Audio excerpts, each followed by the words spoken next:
This is Magic and Healing with Bobbi and Deveney today. We're going to walk around and play around in the concept of letting go and how it's showing up for each of us. If it's available to you right now, I invite you just to drop into your body. You can keep your eyes open or keep them closed. I just invite you to take a deep breath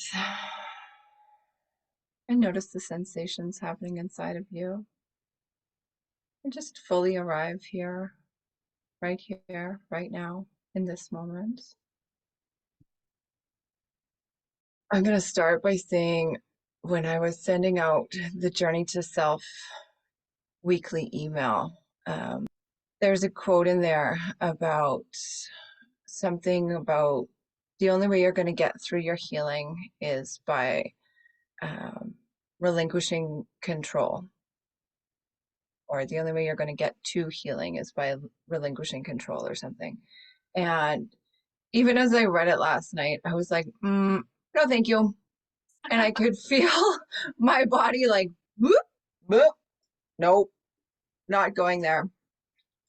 And just the brilliance of it, the brilliance of our numbing, our distraction, our dissociation, our busy, our whatever it is, and just being like, oh, I see you, I hear you, and I totally don't want to. Like, if no thank you is an option, I would like that one this time. When we were chatting about this, today's theme being letting go, I heard so many times control, control, control, back of my mind. Probably like within the last 12 to 18 hours. I've heard it so many times. So the fact that that's the first, like, touch on in terms of letting go is really interesting. Um, and actually, little backstory that you and I just know, Bobbi, is I've been doing a bit of purging the last 2 or 3 days, and I have come up, the universe just keeps showing me messages from my history with Bobbi. So like journal entries in, excuse me, when we did our first Reiki session and our first witchy moment, and it's been very cool. But yeah, it's interesting that that is what you touch on first when it comes to letting go is relinquishing control, and it's almost right connected, right? And the struggles of letting go. And once you let go of the desire and need for that control, the ability to actually move through the process of letting whatever go that needs to be let go is so much easier. Mm-hmm. Comes with ease, I guess. Not so much easier, but comes with more ease. Yeah, there's definitely, in my experience, less constriction. So the other night,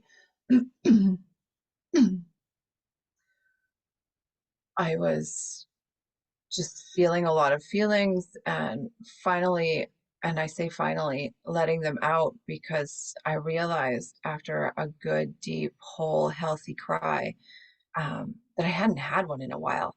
And as I was just sobbing and letting it out, I could feel the different spaces in my body letting go, or like tingling with more like movement and sensation, and just being like, oh my goodness, like I am I'm the queen of feel your feelings and just honor it and make space for it and blah blah blah blah blah. And then to realize, oh my goodness, it's been, I don't even know how long since I've had a good, deep, real, whole, magical, moving cry.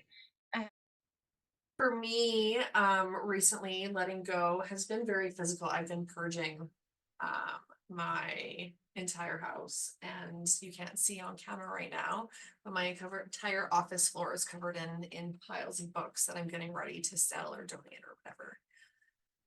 And it's interesting the relief that comes along with the physical process of the purge, of that let go. Um, I don't feel it as much when working emotionally through things as I do like the satisfaction I get when I like release the uh, Mhm. physical things from my life. And alongside with that is I had the baby back in December 20th. He was born, little Sagittarius. And him and his dads are going to be heading back to France in the next 10 days. And that has been something that I didn't have with my first journey. My first journey, the dads and the little Suro babe went back. They lived in Vancouver, so they drove home right away.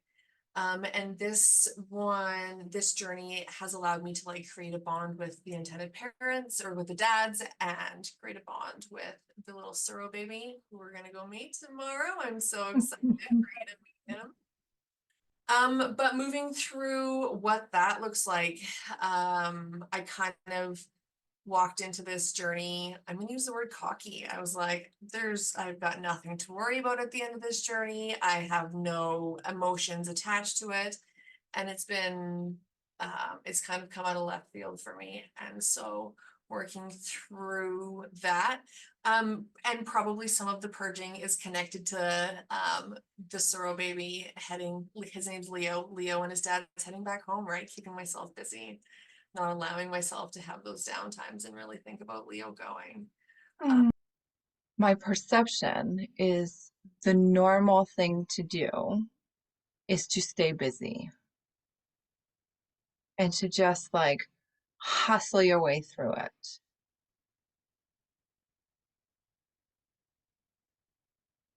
And as two very deeply feeling humans, does that even work?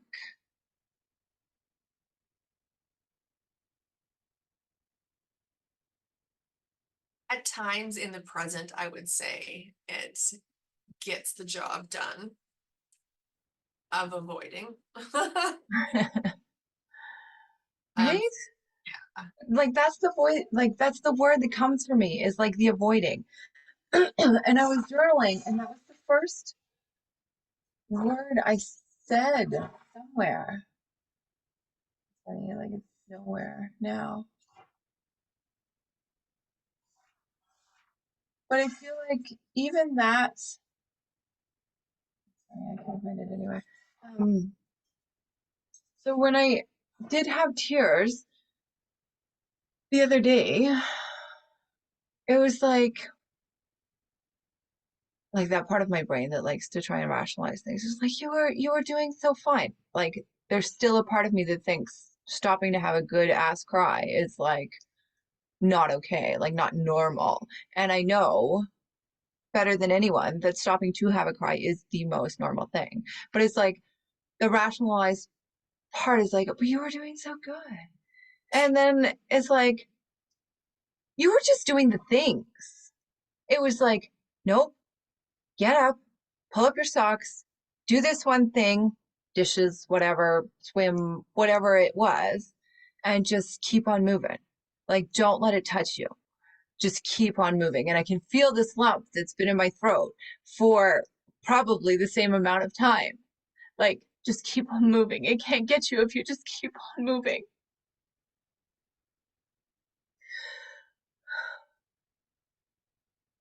And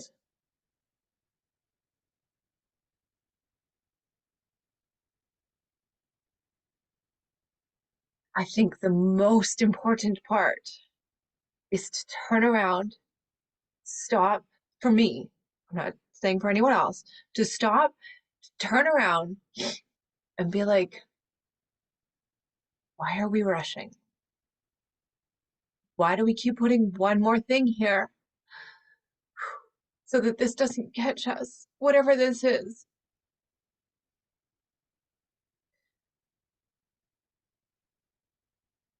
And I think for me, it stems from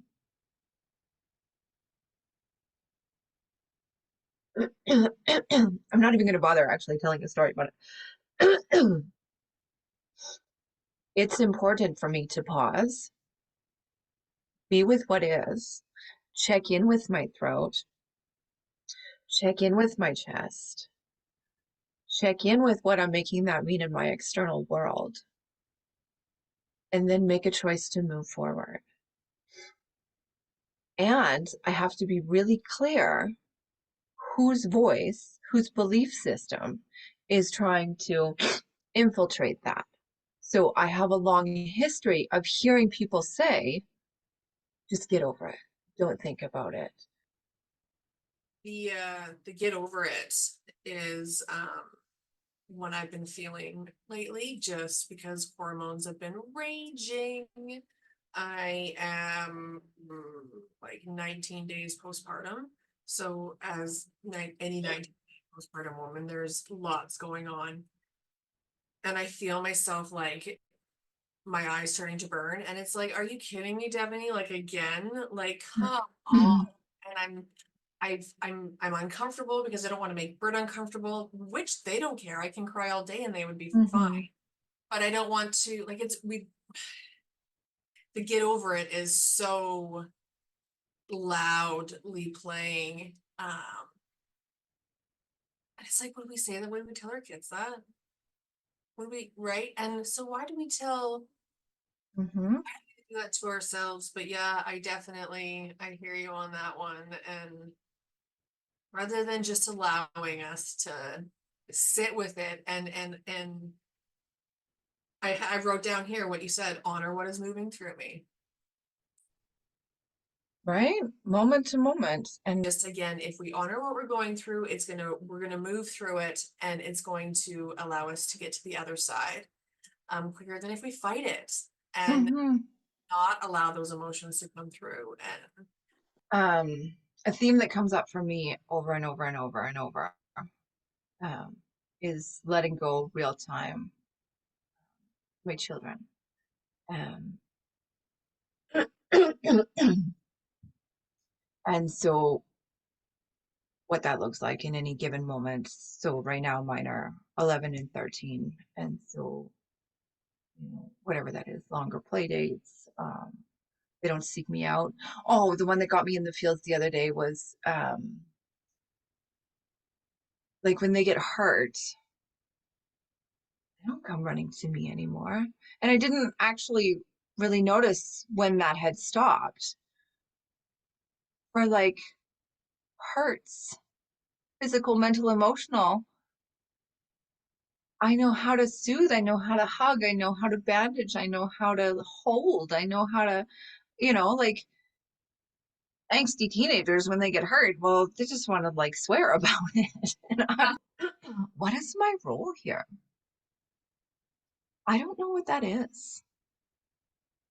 And I know for certain that I'm not the only one. I have a few male clients with rather grown children dealing with the loss. And so I find it hard enough as a woman who's allowed to have feelings more so than a man in most circles, um, to express what it feels like, to be letting go real time, to know that I'm actually at the point in parenting where I'm essentially starting to work myself out of a job. For these dads, that is definitely not spoken of. mm, And to witness their grief and even to get them to a place where they can acknowledge that what they're feeling is grief and loss and the shift of purpose and the what the fuck, right? Like we invest a lot of time, space, and energy into these little beings. It's a really untalked about, unacknowledged, underground, real life Rebus full of feelings because of course we're proud, we're excited, I'm just going to say me. I'm proud. I'm excited. They're growing, they're learning, they're stepping out. Like this is literally what I've been prepping them for years. And oh shit. What? Yeah. You don't want me to come? What? Now what the hell am I supposed to do all of a sudden? Right? Like, oh my goodness. Yeah, Cole and I were walking to the store the other day and he grabbed my hand and it made me think of our conversation where you had said, when's the last time that you hold hands, right? With your, oh, please don't grow up. Oh, it goes by so quick. Right? I've still got, because Cole's 8, so I'm a few years behind you, so I still have a bit of that, not baby, but like young boy who still wants his mama, right? Right? So when I hear you talk about it, I'm like, oh, my heart breaks along with you. Right? Yeah. The grief that comes along with the evolution of parenting Yeah. is real. It is real. And only if we let it, right? So I could choose to stay busy enough. I have done it. I have a 26-year-old. Like I could choose to stay busy enough. I could get busy enough that I don't notice it. And I actually refuse to do that. Like sometimes I'm like, well, maybe it would be a little easier on my heart, and maybe I wouldn't have this lump in my throat. Um, and I'm really probably creepily aware of those moments, right? Like I don't want this one to go by with me not paying attention.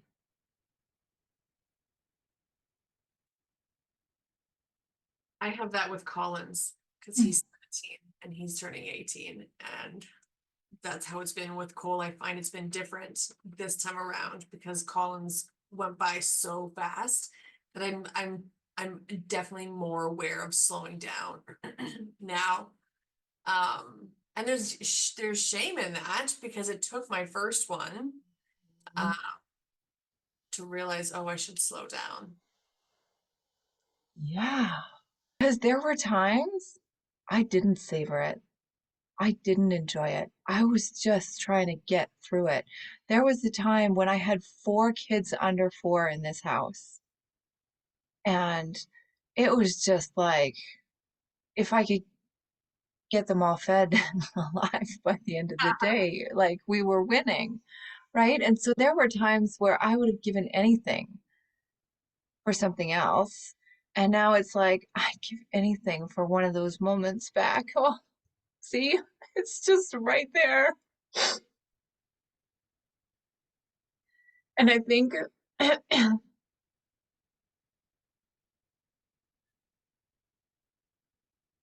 the deepest struggles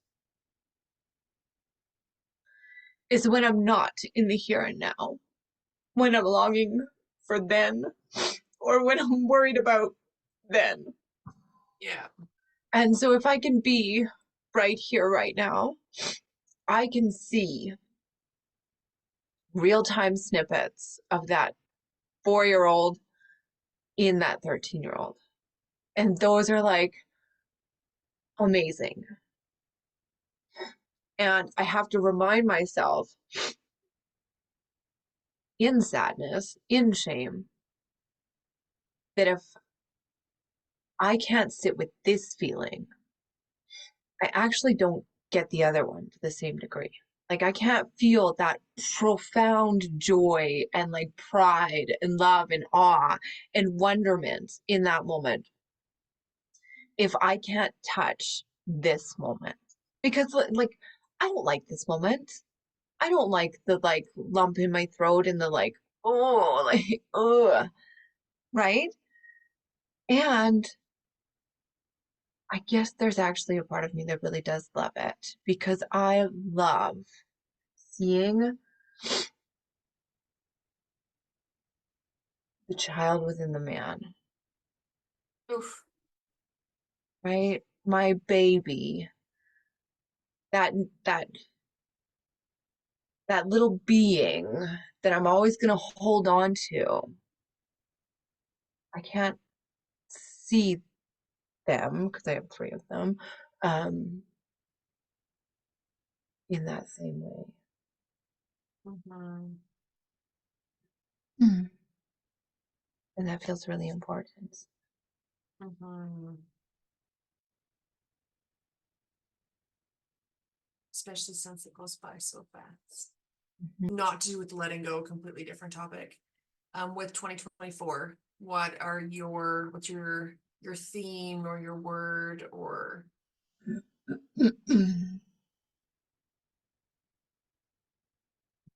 Um, so first I want to caveat it with sometimes it ends up as a word of the year, and sometimes it ends up for a portion of the year.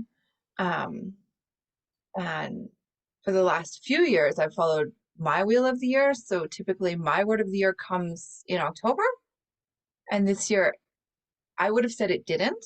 However, I think that's when I shifted into savor. oh And yes. we had that savor conversation, and I didn't even recognize that until um, on New Year's. Um, somebody was lighting off fireworks in the back green space there. So I had my face all pressed up against the window. Um, and I just heard celebrate. And I was like, and it makes sense. On my birthday, a few people asked me, I think you were one of them, like, how are you going to celebrate you? I'm like, I don't know. I'm like, we don't really celebrate. Like, I'm not really a celebrator. Um, and in this, like, really present process of wanting to honor all of these moments real time with my children, that's fucking brilliant. Let's Yeah. celebrate all of the things and all of the land. Let's celebrate my tears. Let's celebrate my grief, because that means I'm really here with you. I know that I am letting go real time when I can touch it, when I can feel that grief. Right. So, like, you're purging. And with my first son, every time he grew out of like a milestone, I'd like go through and get rid of that portion of things, and we'd move on. I haven't done that. And maybe it's because he was my first and I knew there was going to be more, and there is no more. But I haven't done that. Like, there's still board books on their bookshelf because I'm like, but if I move the board books, they're not babies anymore. Bobbi, they're 11 and 13. You can leave the board books on the shelf for fucking ever, and they're still gonna grow, right? Like, I love it. so. So cute. Do you have a word? Yeah, intention. Well, what I want to try and do this year is intention over convenience. Um, Hmm. so but intention is what I want this 2024 to be about, is just doing everything with intention. It means so much more. Hmm. Well, to letting go to the old and the stuffy, the things taking up space, heaviness, making way. When I think about it, I see like someone opening the blinds at spring and like all of this sunshine coming in and like Hmm. face is warm and it's tingling and yeah, and making space for the things that sit well with our soul. Making space for the things that sit well with our soul.